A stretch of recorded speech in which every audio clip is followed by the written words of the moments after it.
Assalamualaikum teman-teman, balik lagi di sini bareng aku di channel Trifantrik Fun Learning with Tri. Masih setia nemenin kalian untuk belajar menghadapi tes SKB. Buat kamu yang belum tes, semangat terus belajarnya dan jangan lupa berdoa. Semoga bisa lulus tahun ini, amin. Oke, di video ini aku akan bahas soal SKB Prakom tentang data warehouse. Kemarin udah sempet aku bahas juga data mining ya. Bisa kalian lihat video sebelumnya. Dan langsung gak usah berlama-lama, kita akan jawab soal yang pertama. Beberapa contoh perangkat lunak yang digunakan untuk administrasi dan manajemen data warehouse antara lain kecuali A. HP Intelligent Warehouse Hewlett Packard, B. Flowmark IBM, C. MetaCube, atau D. SourcePoint Software AG. Ya, kecuali yang C ya, MetaCube. Jadi teman-teman, beberapa contoh perangkat lunak yang digunakan untuk administrasi dan manajemen data warehouse antara lain yang pertama itu ada HP Intelligent Warehouse Hewlett Packard, kemudian Flowmark IBM, dan SourcePoint Software AG. Sedangkan kalau MetaCube itu adalah sebuah aplikasi OLAP yang dirilis oleh Informix Software Incorporation yang berada di Stanford, California, Amerika Serikat. Soal yang kedua, berikut yang merupakan karakteristik dari data warehouse adalah A. Biasa menggunakan data yang sangat besar, B. Memiliki dimensi waktu atau time variant, C. Data seringkali terkubur dalam database yang sangat besar, D. Perlu menggunakan pemrosesan paralel.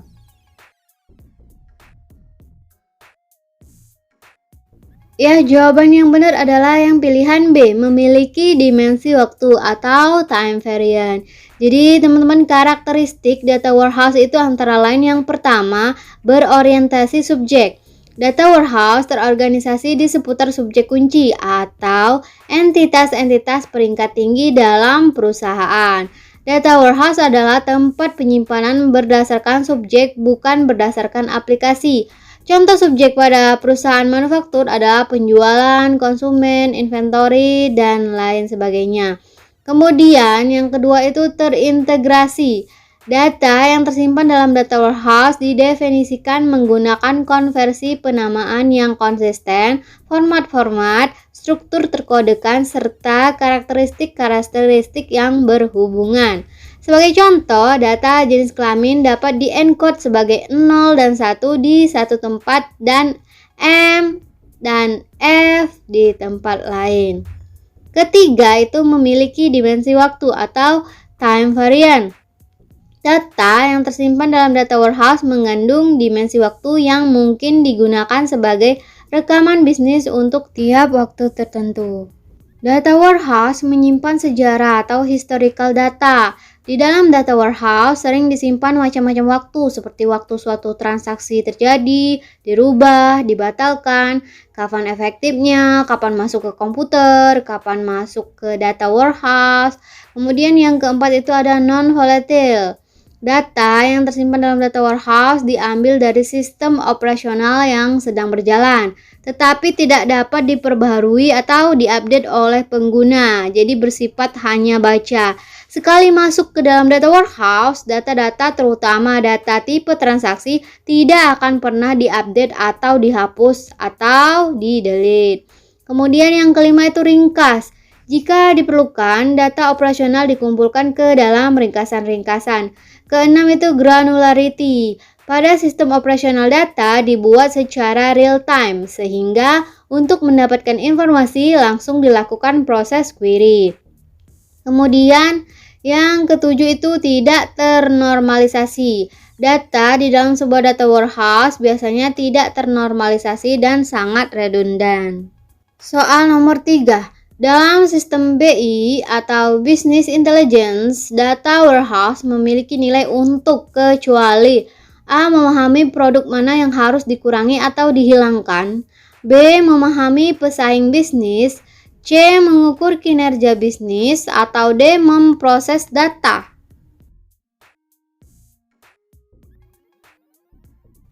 Jawaban yang bukan adalah yang D, memproses data. Jadi nilai data warehouse ini digunakan untuk sistem BI memiliki nilai untuk yang pertama itu pelacakan dan tren indikator kinerja utama, kemudian mengukur kinerja bisnis, selanjutnya melaporkan dan memahami hasil keuangan, memahami pelanggan dan perilaku mereka, kemudian mengidentifikasi pelanggan yang bernilai tinggi, pemilihan atau pengembangan produk baru yang lebih baik, kemudian memahami produk mana yang harus dikurangi atau dihilangkan, dan yang terakhir memahami pesaing bisnis.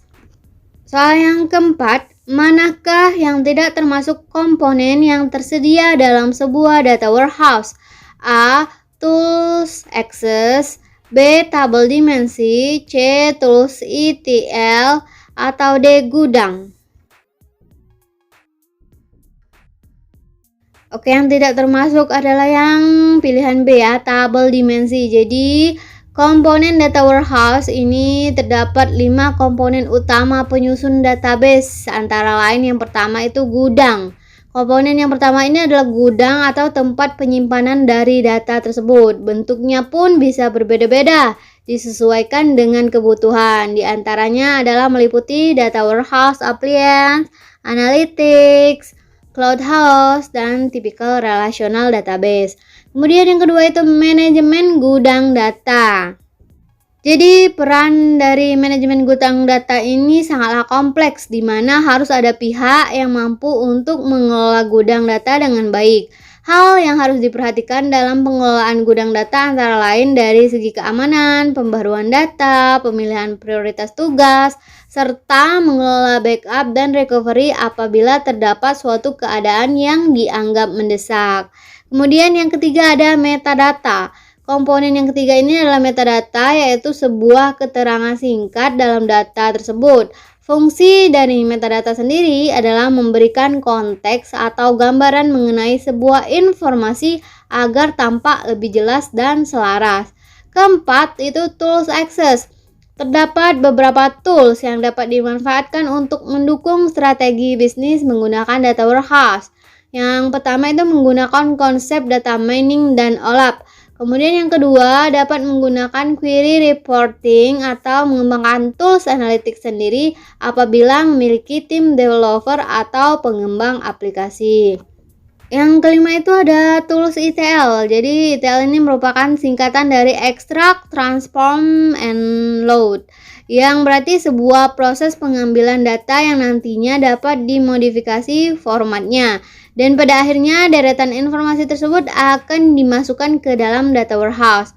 Tools tersebut nantinya akan mempengaruhi waktu, metode, dan tipe modifikasi data dari data tersebut.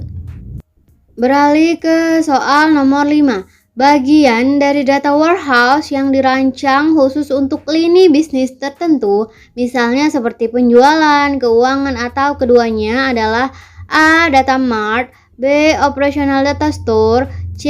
Enterprise data warehouse, atau D. Real time data warehouse. Jawabannya adalah yang A. Data mart. Jadi data mart ini adalah suatu bagian pada data warehouse yang mendukung pembuatan laporan dan analisa data pada suatu unit, bagian atau operasi pada suatu perusahaan. Dalam beberapa implementasi, data warehouse, data mart ini adalah miniatur dari data warehouse dan sering digunakan untuk memberikan informasi kepada segmen fungsional organisasi. Contoh umum penggunaannya misal untuk departemen penjualan, departemen persediaan dan pengiriman, departemen keuangan, manajemen tingkat atas, dan seterusnya. Data mart juga dapat digunakan untuk gudang data segmen data untuk mencerminkan bisnis secara geografis terletak di mana masing-masing daerah relatif otonom. Nah, contoh produk data mart yaitu Smart Mart, IBM, Visual Warehouse, IBM, Power Mart, Informatika, dan lain sebagainya. Next, soal nomor 6. Dari pilihan berikut ini, manakah yang bukan jenis data mart?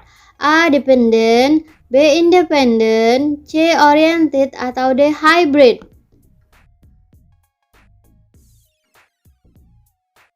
Iya, jadi jawabannya adalah yang C ya, oriented.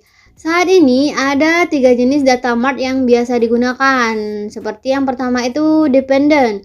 Data mart dependent dibuat untuk menggambar data langsung dari sumber operasional, eksternal, atau keduanya. Jenis yang satu ini sifatnya tersentralisasi. Menurut IBM, data mart dependent mengekstraksi subset dari primary data kapanpun dibutuhkan untuk analisis. Kemudian yang kedua ada independent. Data mart independent dibuat tanpa menggunakan pusat data warehouse. Dibandingkan jenis dependent, data mart independent lebih sesuai untuk kelompok-kelompok kecil dalam sebuah organisasi. Data mart independent biasanya berfokus pada satu fungsi bisnis saja. Dan yang terakhir itu ada hybrid. Jenis data mart ini dapat mengambil data dari data warehouse atau sistem operasional. Jenis data mart ini sangat berguna jika ingin menambahkan kelompok baru ke dalam organisasi. Soal yang ketujuh, tahapan dari data warehouse yang hanya menyalin data dari sistem operasi ke server lain adalah A. Offline data warehouse, B. Real data warehouse, C. Integrated data warehouse, atau D. Offline operational database.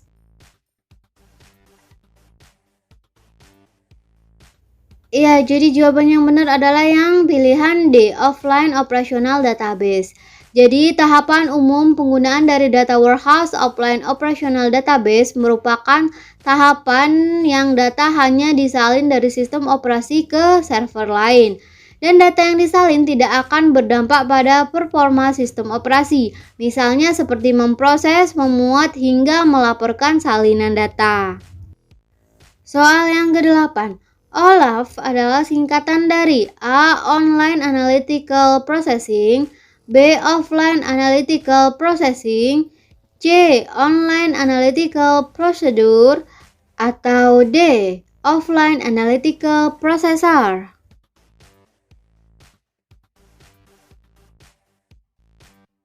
Jawaban yang paling tepat adalah yang A. Online Analytical Processing. Jadi OLAP ini adalah singkatan dari Online Analytical Processing yang merupakan suatu proses atau juga bisa disebut dengan sistem yang dirancang atau digunakan untuk melakukan permintaan terhadap data dalam bentuk kompleks dan menganalisa data yang bervolume besar seperti data warehouse. Dalam pengertian yang lebih rinci, OLAP didefinisikan sebagai teknologi yang memproses data di dalam database dalam struktur multidimensi, menyediakan jawaban yang cepat untuk query dan analisis yang kompleks. Data yang disajikan biasanya merupakan suatu fungsi agregasi seperti summary, max, min, average, dan lain-lain. OLAP merupakan bagian dari bisnis intelijensi yang berguna untuk menyediakan laporan analisis seperti penjualan, marketing, BPM, budgeting, forecasting, keuangan, dan sebagainya. Model multidimensi yang mengizinkan query analisis yang kompleks dengan kecepatan eksekusi yang tinggi. Soal yang ke-9, yang bukan teknik OLAP adalah A. Multidimensional, B. Information, C. Fast, atau D. Identification. Yang bukan adalah yang D ya, identification. OLAP memiliki 5 teknik yang dapat diringkas menjadi FASMI, Fast Analysis of Shared Multidimensional Information. Ya, yang pertama itu fast ya, sistem memiliki target untuk memberikan respon secepat mungkin pada pengguna menurut analisis yang dilakukan. Kedua itu analisis, sistem mampu mengatasi berbagai logika bisnis serta analisis statistik yang relevan dengan aplikasi dan pengguna. Ketiga itu share, sistem melakukan keseluruhan keperluan pengamanan data yang mana apabila diperlukan banyak akses penulisan tentang data, maka perlu disesuaikan dengan level pengguna. Kemudian yang keempat itu multidimensional. Sistem harus memberikan conceptual view dari data secara multidimensional, baik full support hierarki maupun multi-pore support hierarki. Kemudian yang Terakhir itu information, seluruh data serta informasi yang diperlukan dan relevan bagi aplikasi. Kapasitas produk OLAP tidak sama dalam menghandle input data yang bergantung pada beberapa pertimbangan, yaitu duplikasi data, penggunaan disk space, penggunaan RAM, performance, integrasi terhadap data warehouse, dan sebagainya. Soal yang ke-10. Berikut yang bukan termasuk contoh data warehouse paling populer dan telah digunakan oleh berbagai perusahaan dan institusi adalah Amazon Redshift, B. Finalfly, C. Big Data, atau D. BigQuery. Ya, yang bukan jadi adalah C ya, Big Data. Berikut beberapa contoh data warehouse yang paling populer dan telah digunakan oleh berbagai perusahaan dan institusi. Yang pertama itu ada Amazon Redshift. Ini merupakan salah satu service yang disediakan oleh salah satu perusahaan marketplace terbesar, Amazon. Data warehouse yang ditawarkan di sini berubah sistem penyimpanan data dan cloud yang terkenal akan kecepatannya. Jadi cocok bagi perusahaan atau institusi dengan beban kerja konkuren tinggi. Kemudian yang kedua itu ada Finalfly. Finalfly ini menyediakan platform manajemen dari data ujung ke ujung.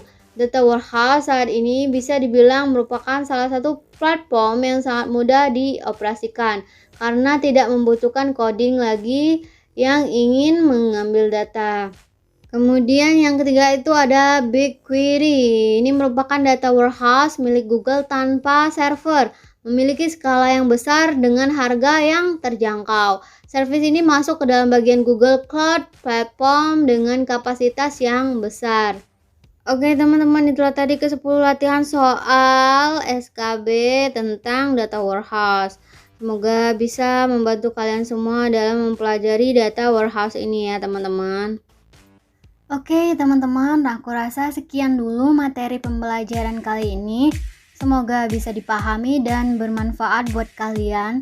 Kalau kalian suka dengan video semacam ini, jangan lupa di like. Kalau mau aku bahas sesuatu yang lain juga boleh di komen. Dan jangan lupa di subscribe kalau kalian gak mau ketinggalan video pembelajaran lainnya. Oke teman-teman, akhir kata, thanks for watching dan sampai jumpa di video aku selanjutnya.